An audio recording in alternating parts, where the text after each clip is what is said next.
for Saunders Without Report. Well, now let's shift and talk about the Hispanic vote.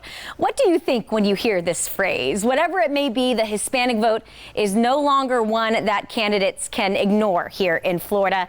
And this is why. The numbers don't lie. Census data shows that Latinos make up nearly 8% of the population in Charlotte County, 28% in Lee County, and look at this, nearly 29% in Collier County. And though you might think that these populations might vote a certain way, we actually spoke to Latinos of all different backgrounds right here in Southwest Florida, and our conversations dispelled a lot of stereotypes.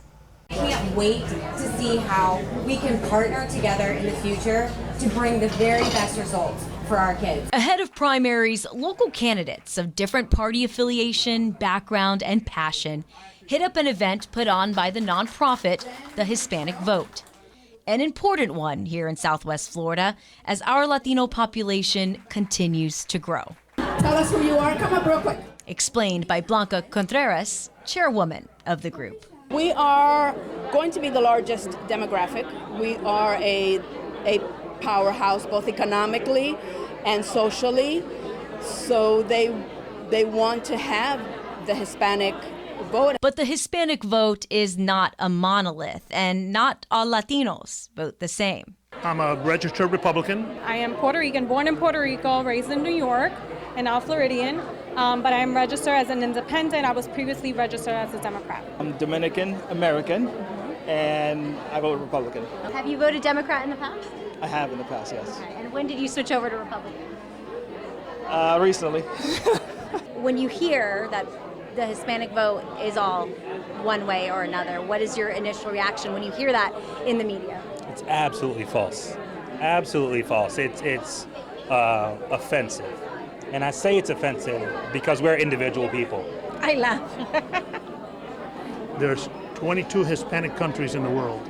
They try to put you in a pocket, and you can't get out of that pocket. So they say, oh, Hispanics are Democrats, or Hispanics, no one understands Hispanics. I'm telling you, we've been running the Hispanic vote in Broward and Palm Beach and in Southwest Florida for the last 12 to 14 years.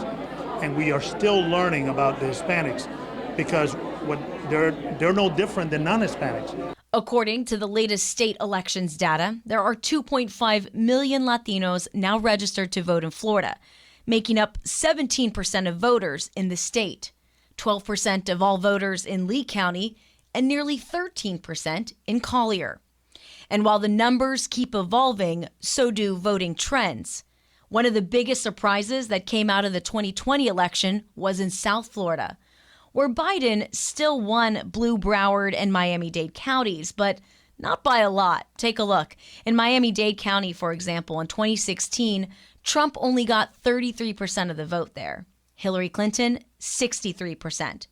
But by 2020, Trump won 46% of the vote, losing to Biden, but by a much slimmer margin. Shifting stereotypes Hispanics here in Southwest Florida say shouldn't exist in the first place. They all vote different. In fact, even within the same family, some might vote one way, some might vote another way. It makes for good dinner discussions, but they all vote differently.